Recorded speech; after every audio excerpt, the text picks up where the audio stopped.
Hi everyone, welcome to our channel. So आज हम class 7 geography का चैप्टर नंबर 1 डिस्कस करने वाले हैं, एनवायरनमेंट। So let's start. तो सबसे पहले यहाँ पर कुछ टॉपिक्स जो हम कवर करने वाले हैं, इंट्रोडक्शन देखेंगे, मीनिंग ऑफ एनवायरनमेंट देखेंगे, components of environment, threats to environment, biotic and abiotic components देखेंगे, natural environment, domains of the environment, biosphere, ecosystem and human environment को हम कवर कर रहे होंगे। तो देखो, साथ के साथ आपको नोट्स बनाते रहना है, क्योंकि ये पीपीटी बिल्कुल इसी तरीके से डिजाइन की गई है कि आपके बिल्कुल प्रिपेयर्ड नोट आपको मिल जाए। सो सबसे पहले इंट्रोडक्शन क्या देख रहे हैं, whatever we see in our surroundings makes the environment. जो भी आप अपने आसपास देख रहे हैं वो क्या है, एनवायरमेंट है। ठीक है, for example table, chair, school, car, parks, newspaper, mountains, reverse, trees, clothes, books and so on. तो देखो यहाँ पर भी कुछ भी आपको दिख रहा है, ये फ्लैग है, ये ट्री है, वो सब क्या है, आपके एनवायरनमेंट का पार्ट है। सो नेक्स्ट हम पढ़ते हैं मीनिंग ऑफ एनवायरनमेंट। एनवायरनमेंट का मतलब क्या है। देखो, जब भी आपके क्वेश्चन पेपर में आपको 1 मार्क में ये डिफाइन मिलेगी, define environment, what is environment, तो आपको इन दोनों में से कोई भी एक डिफाइन लिख देनी है। ठीक है, जैसे कि फर्स्ट डिफाइन है, एनवायरनमेंट मीन्स द सराउंडिंग्स और conditions in which person, animal और प्लांट लिव्स और ऑपरेट्स। दूसरी आप क्या लिख सकते हैं, environment is the place, people, things and nature that surround any living organism. It is a combination of natural and human made resources. देखिए, बहुत ही इफेक्टिव सी लाइन है ये, इट इज अ कॉम्बिनेशन। देखो ये जो लाइन है ना, it is a combination of natural and human made resources, बहुत बढ़िया लाइन है। आप इसके साथ इस डेफिनेशन को अगर याद कर रहे हैं तो ये वाली लाइन भी जरूर डाल लेना। ठीक है, सो नेक्स्ट अब हम पढ़ते हैं कंपोनेंट्स ऑफ एनवायरनमेंट। एनवायरनमेंट के कितने कंपोनेंट होते हैं, तो देखो कितने कंपोनेंट है यहाँ पर, 3 कंपोनेंट है, natural, manmade and manmade and human. तो सबसे पहले हम नेचुरल पढ़ते हैं। जो भी हमारे नेचुरल सराउंडिंग्स है, जैसे कि एयर, वाटर, लैंड और लिविंग थिंग्स, वो हमारे नेचुरल कंपोनेंट के अंदर आ जाएगी। Next, manmade, it includes all the things made by human beings. जो भी चीज ह्यूमन बनाते हैं, कोई इंसान किसी भी चीज को बना रहा है तो वो मैनमेड थिंग्स आ जाएगी, जैसे कि buildings, parks, bridges, roads, monuments, industries. ठीक है, next, human includes human related values and beliefs, जिसके अंदर ह्यूमन रिलेटेड वैल्यूज और बिलीव्स आ जाते हैं, जैसे कि इंडिविजुअल। कोई एक इंसान, खाली एक इंसान है, कोई खाली एक इंसान है, तो ये क्या हो जाएगा, ये हो जाएगा इंडिविजुअल। अब उसकी पूरी फैमिली, उसका पूरा परिवार है, तो वो पूरी फैमिली हो जाएगी कम्युनिटी। रिलीजन, जैसे कि हिंदू, मुस्लिम, क्रिश्चियन, ये सब आपके रिलीजन में आ जाएगी। Education, political situation, economic scenarios, ये सारे आपके ह्यूमन के अंदर आ जाएंगे। तो थ्रेट्स टू एनवायरनमेंट, क्या एनवायरनमेंट के थ्रेट्स है। Threats to environment means anything that can disturb our natural environment. कुछ भी जो हमारे नेचुरल एनवायरनमेंट को डिस्टर्ब करती है, उसे हम कहते हैं threats to environment. For instance, man made things such as fumes are polluting the air. जैसे कि कुछ मैन मेड थिंग्स है, जैसे कि फ्यूम्स, मतलब जो आपका पॉल्यूशन निकलता है, वो एयर को पॉल्यूट कर रहा है। Land is being consume to build factories. अब लैंड का कंजप्शन किया जा रहा है फैक्ट्रीज बनाने के लिए, तो ये हमारे एनवायरनमेंट के लिए एक थ्रेट है। अब बायोटिक एंड एबायोटिक क्या होता है। बायोटिक का मतलब जो भी आपकी लिविंग थिंग्स है, एंड एबायोटिक जो भी आपकी नॉन लिविंग थिंग्स है। बायोटिक क्या है, the world of living organisms और all the living things.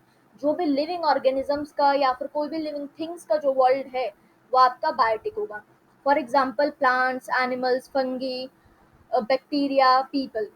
Abiotic क्या है, the world of non living elements, जहाँ पर जो नॉन लिविंग थिंग्स है, for example rocks, water, air, sunlight, wind, land, soil, ये सारे आपके एबायोटिक कंपोनेंट्स है। फॉर एग्जाम्पल देखो यहाँ पर आप पिक्चर से भी देख सकते हैं, ये क्या है आपके, ये तीनों आपके बायोटिक है, बायोटिक, और ये आपके एबायोटिक है। ठीक है, ये एग्जाम्पल्स है, नॉन एग्जाम्पल्स यहाँ पर गलत लिखा है, ये बायोटिक है एंड ये एबायोटिक है। नेक्स्ट, नेचुरल एनवायरनमेंट हम किसे कहते हैं? Land, water, air, plants and animals makes the natural environment. ये 5 चीजें मिलकर हमारे एक नेचुरल एनवायरनमेंट को बनाती है। फॉर एग्जाम्पल यहाँ पर आप पिक्चर में भी देख सकते हैं, ये land, water, air, plants and animals ही पूरा एक नेचुरल एनवायरनमेंट बना रहे हैं। अब डिड यू नो में आप एक फैक्ट जानेंगे कि वर्ल्ड एनवायरनमेंट डे कब बनाते हैं? 5 जून को हम वर्ल्ड एनवायरनमेंट डे बनाते हैं। ये आपका 1 मार्क में भी एमसीक्यू में आ सकता है। Next, domains of environment. Environment के कितने डोमेन्स है? ये सबसे इंटरेस्टिंग है, आपके पूरे चैप्टर का सबसे इंटरेस्टिंग पार्ट यही है। तो देखो, हमारे एनवायरनमेंट की कई सारी डिफरेंट डिफरेंट लेयर्स होती है, या फिर आप कह सकते हैं कई सारे डोमेन्स होते हैं। सबसे पहली ये होती है लिथोस्फेयर। लिथोस्फेयर क्या है? जो सॉलिड क्रस्ट होती है, मतलब लिथोस्फेयर लैंड है, एल से लिथोस्फेयर, एल से लैंड, ये समझ लो। जो आपके सॉलिड क्रस्ट, मतलब आपकी जो अर्थ है उसके सबसे आउटर वाली लेयर, देखो आपके यहाँ अर्थ है, तो ये जो आपको बिल्कुल इसका लैंड पार्ट है ना, जो बिल्कुल लैंड है इसका, जो सॉलिड क्रस्ट है, और जो हार्ड टॉप लेयर है, ऊपर की जो अर्थ की टॉप लेयर है बिल्कुल, उसे हम कहते हैं लिथोस्फेयर। ये किससे बनी हुई होती है? ये रॉक्स, मिनरल्स और एक पतली सी सॉइल की लेयर से बनी हुई होती है। अब हाइड्रोस्फेयर हम किसे कहते हैं? जो भी आपके अर्थ के सरफेस पर, जो भी आपकी धरती पर पानी है, वो हाइड्रोस्फेयर में आता है। ठीक है, जैसे कि लेक्स, सीज, ओशियंस, रिवर्स, ये सारे आपके हाइड्रोस्फेयर में आते हैं। अब है एटमॉस्फेयर। एटमॉस्फेयर क्या है? ये एक थिन लेयर है एयर की, जो कि हमारे अर्थ को सराउंड करके रखते हैं, मतलब हमारे अर्थ के चारों तरफ एक पतली सी लेयर रहती है एयर की, जिसे कि हम क्या कहते हैं? एटमॉस्फेयर। इसके अंदर नंबर ऑफ गैसेस होती है, डस्ट भी होता है पॉल्यूशन की मदद वजह से, एंड वाटर वेपर भी होता है। जब कोई भी चेंज हमारे एटमॉस्फेयर में आता है, देखो जब हमारे एटमॉस्फेयर में कोई भी चेंज आएगा तो वेदर एंड क्लाइमेट में भी चेंज आता है। अब देखो वेदर एंड क्लाइमेट में क्या डिफरेंस है, ये भी लाइक इन शॉर्ट में बता दूं तो देखो, वेदर आपका डेली चेंज करता है, वेदर डेली चेंज करता है। कहीं पर आप शॉर्ट उसमें लिख सकते हैं डेली चेंजेस, डेली चेंज आपको मिलेगा, मतलब वेदर कैसा है? Daily change. आज 70 डिग्री सेल्सियस है तो कल 20 डिग्री सेल्सियस हो गया, और परसों 30 डिग्री सेल्सियस हो गया, मतलब कुछ ऐसा। ये वेदर आपका डेली बेसिस पर ये चेंज होता है। बट क्लाइमेट क्या है? ये आपके कई महीनों तक सेम रहता है। फॉर एग्जाम्पल अगर हम बात करें अफ्रीका के जंगलों की, तो वहाँ का हमें क्लाइमेट पता है, थोड़ा सा हॉट क्लाइमेट है, वहाँ पर थोड़ी गर्मी हमें दिखती है। ठीक है, तो हॉट क्लाइमेट हम उसे कहेंगे, हम हॉट वेदर नहीं कहेंगे। हॉट वेदर मतलब उसी दिन सिर्फ वो गर्मी थी वहाँ पर। ठीक है, हॉट क्लाइमेट कहेंगे। इसी तरीके से अंटार्कटिका के और या फिर आर्कटिक के जो हमारे ग्लेशियर्स है, वहाँ पर हम उसे कहेंगे कोल्ड क्लाइमेट है वहाँ पर। ठीक है, क्योंकि वहाँ पर बहुत लंबे टाइम के लिए एक ऐसा एटमॉस्फेयर वहाँ पर रहता है, तो उसे हम क्लाइमेट कहेंगे। ठीक है, तो एटमॉस्फेयर के बारे में मैंने आपको बता दिया, जो भी आपके एयर से रिलेटेड होता है, ए से एटमॉस्फेयर, ए से एयर। फोर्थ आपका आया है बायोस्फेयर, जहाँ पर plants, animals, water, earth and human life, ये बायोस्फीयर को बनाती है। मतलब यहाँ पर ये सारी चीजें एक साथ इंटरेक्ट करके, मतलब एक साथ रहकर एक बायोस्फीयर बनाती है। जब सारे के सारे लिविंग बींग्स, पानी, धरती, सब कुछ एक जीवन ला रहे हैं पृथ्वी के ऊपर, तो उसे हम बायोस्फीयर कहते हैं। मतलब जिसे कि हम क्या कह सकते हैं दूसरे वर्ड्स में, लिविंग वर्ल्ड। इनकी वजह से ही, इन चीज़ों की वजह से ही जो ये नाम दिखाए गए हैं, इनकी वजह से ही पृथ्वी पर लिविंग वर्ल्ड कहा जा सकता है। ठीक है, नेक्स्ट एनवायरमेंट है। कितने डोमेन्स है उसके? Lithosphere, hydrosphere, atmosphere and biosphere. Biosphere को दोबारा से एक बार अच्छे से समझते हैं। बायोस्फीयर क्या है? Plant and animal kingdom together makes biosphere और द लिविंग वर्ल्ड। बायोस्फीयर का दूसरा नाम है द लिविंग वर्ल्ड। अब प्लांट का किंगडम और एनिमल का किंगडम दोनों क्या बनाते हैं? बायोस्फीयर को बनाते हैं। ये हमारी अर्थ का एक नैरो जोन है। ठीक है, it is a narrow zone of the earth where land, water and air interact with each other to support life. ये हमारी अर्थ का एक नैरो जोन है जहाँ पर लैंड, वाटर, एयर, ये तीनों चीजें इंटरेक्ट करती है एक दूसरे से और लाइफ को सपोर्ट करती है। जैसे कि यहाँ पर देखो एटमॉस्फेयर यहाँ पर दिया हुआ है, ये जैसे यहाँ हमारा एटमॉस्फेयर है, ये सॉइल हीट है एंड ये हमारी वाटर साइकिल है। तो plants absorb carbon dioxide, the main climate altering gas, and produce oxygen instead. तो एटमॉस्फेयर के अंदर हमें क्या दिख रहा है कि प्लांट्स कार्बन डाइऑक्साइड को एब्जॉर्ब कर रहे हैं और फिर ऑक्सीजन को प्रोड्यूस कर रहे हैं। तो यहाँ पर प्लांट्स का भी बहुत बड़ा यूज है एंड यहाँ हमें एटमॉस्फेयर का भी कुछ फैक्ट पता चल गया है। दूसरा, अगर हम वाटर साइकिल में देखें या फिर हम कह सकते हैं हाइड्रोलॉजिकल साइकिल, थोड़े अच्छे से टर्म में अगर हम कहें ना वाटर साइकिल को, तो हम हाइड्रोलॉजिकल साइकिल कह सकते हैं।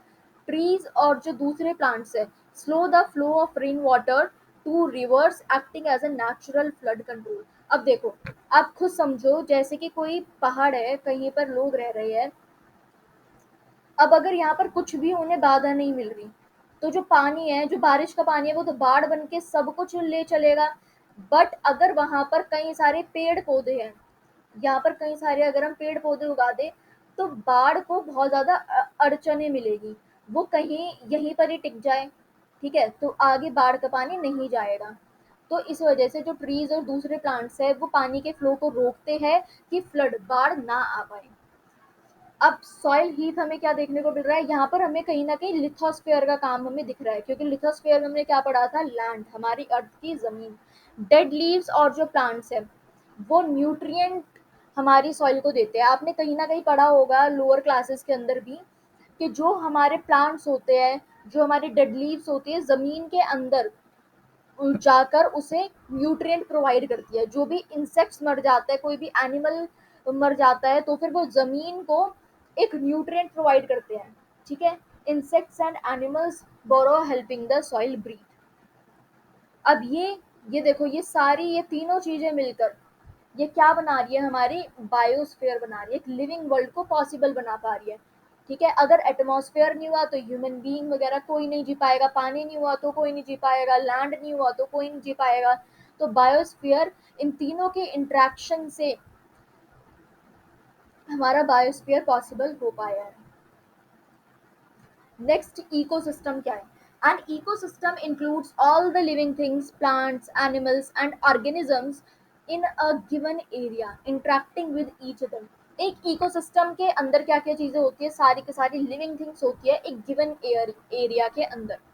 ठीक है, जो एक दूसरे से इंटरेक्ट करते हैं और फिर कुछ नॉन लिविंग एनवायरमेंट के साथ भी। देखो, इकोसिस्टम क्या है, इंटरेक्ट का मतलब क्या होता है, कोई भी लिविंग थिंग है, मतलब आप इंसान है, इंसानों का एग्जांपल लेते हैं, ह्यूमन बीइंग्स है।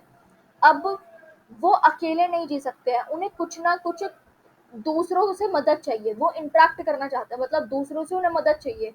अब अकेला प्राणी क्या करेगा, वहां पर ह्यूमन बीइंग अकेला क्या करेगा धरती पर?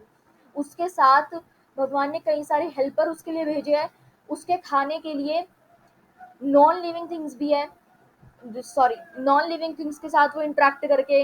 अब नॉन लिविंग थिंग्स के साथ वो कैसे इंटरेक्ट करेगा, जैसे कि उसे जानवर खाना है, उसे मुर्गा खाना है, ठीक है, उसे चिकन खाना है, तो उसे आग की जरूरत होगी, और फायर किस में आ जाएगी, एक नॉन लिविंग थिंग। लेकिन उसने उसकी भी मदद ली, एक लिविंग थिंग ने non living environment, non living element की भी मदद ली। तो इसी तरीके से ये एक इकोसिस्टम फॉर्म करता है। देखो, इस एग्जांपल से आपको बहुत अच्छे से क्लियर हो जाएगा।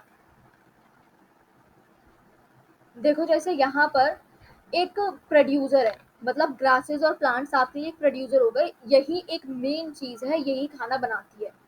अब ग्रास ऊपर इन प्लांट्स वगैरह को खा रहा है, ठीक है, सबसे पहले ये खा रहा है, फिर इस ग्रास हॉपर को फ्रॉग खा रहा है, अब इस फ्रॉग को स्नेक खा रहा है, अब इस स्नेक को हॉक खा रहा है, बाज खा रहा है। ठीक है, तो in a fresh water aquatic ecosystem like a pond, the organisms in the food chain include algae, small animals, insects and their larvae। तो इकोसिस्टम बस बेसिकली यही है कि जब लिविंग थिंग्स एक एरिया के अंदर, जब लिविंग थिंग्स इंटरेक्ट कर रहे हैं एक दूसरे से, और नॉन लिविंग एनवायरनमेंट के साथ भी, जैसे कि वेदर, अर्थ, सन, सॉइल, क्लाइमेट, एटमॉस्फेयर, इन सब से जब वो इंटरेक्ट करता है लिविंग थिंग्स, तो वो हमारा एक इकोसिस्टम बनता है। ठीक है, नेक्स्ट जब हम देखते हैं human environment. Human beings environment से इंटरेक्ट करते हैं डे टू डे बेसिस पर। ठीक है, एनवायरनमेंट में इंटरेक्ट करते हैं डे टू डे बेसिस पर और उनके नीड्स को मॉडिफाई उनके अकॉर्डिंग करते हैं ड्यू टू मॉडर्नाइजेशन। जैसे कि यहाँ पर मॉडर्नाइजेशन मतलब हर एक छोटी छोटी चीज के लिए मशीन्स बन रही है, इसके कारण आर नीड्स ग्रू, हमारी ज़रूरतें बढ़ती जा रही है। तो इसी वजह से जब हमारी ज़रूरत बढ़ती है तभी इन्वेंशन बढ़ता है। आपने पढ़ा होगा necessity is the mother of invention. जब जब ज़रूरत होती है तो उसी टाइम पर कोई इंसान इन्वेंशन करता है। तो जब हमारी ज़रूरतें आज के टाइम पर बढ़ रही हैं तो इसी वजह से हम नई नई चीज़ें सीख पा रहे हैं अपने नीड्स को फुलफिल करने के लिए। जैसे पुराने टाइम में भी सोचो बिल्कुल ध्यान लगा के कि पुराने टाइम में कभी ना कभी तो हमें क्रॉप्स हमने उगाए, हमने सीखा क्योंकि हमें भूख भूख लग रही थी, भूख हमारी ज़रूरत थी, हमें कुछ खाने की ज़रूरत थी। तो उस टाइम पर हमने क्रॉप्स उगाना सीखा। हमने एक सिस्टम क्रिएट किया कि जिससे ट्रांजैक्शन हो पाए। मतलब पहले जैसे कि अब पैसे वगैरह को ट्रांजैक्शन के रूप में लिया जाता है। फॉर एग्जांपल हम पुराने टाइम में बार्टर सिस्टम को फॉलो करते थे। बार्टर सिस्टम क्या होता है? जैसे कि एक इंसान के पास 1 किलो गेहूं है और एक इंसान को एक जूता खरीदना है, ठीक है। अब जूते वाले को अगर 1 किलो गेहूं चाहिए तो वो उस 1 किलो गेहूं के बदले उसे जूते दे देगा। तो ये बार्टर सिस्टम है। इसके अंदर मतलब कोई पैसा वगैरह नहीं दिया जाता था, लोग अपनी जरूरत के बेसिस पर एक दूसरे से एक्सचेंज कर लेते थे, ठीक है। तो यही पुराने टाइम में मतलब जरूरतों के साथ साथ ह्यूमन ने डेवलपमेंट बहुत किया है। Furthermore, we gather things as per demands. In fact हम अपनी डिमांड के बेसिस पर चीज़ों को इकट्ठा करते हैं। Example, to construct a building we need raw materials including rocks and woods. अगर हमें एक बिल्डिंग को बनाना है तो हमें कुछ ना कुछ रॉ मटेरियल चाहिए, जैसे कि हमें पत्थर चाहिए और लकड़ी चाहिए। For this we may look to nature. हम इन चीज़ों के लिए किसके पास देखते हैं? वुड हमारे घर में तो नहीं बन रही है ना ये लकड़ी, ये पेड़ों से ही हम इनडायरेक्टली नेचुरल चीज़ों से ही इंटरेक्टेड है, डिपेंडेंट है उनसे ही, ठीक है। We can get rocks from the mountain. हम माउंटेन से रॉक ले सकते हैं एंड वुड हम ट्री को कट करके ले सकते हैं। तो ये हमारा ह्यूमन एनवायरनमेंट के बारे में था। तो ये हमारा चैप्टर बिल्कुल क्लियर हो गया है ये। सो क्लास 7 ज्योग्राफी का चैप्टर नंबर 1 कंप्लीट हो चुका है। So let's solve for today.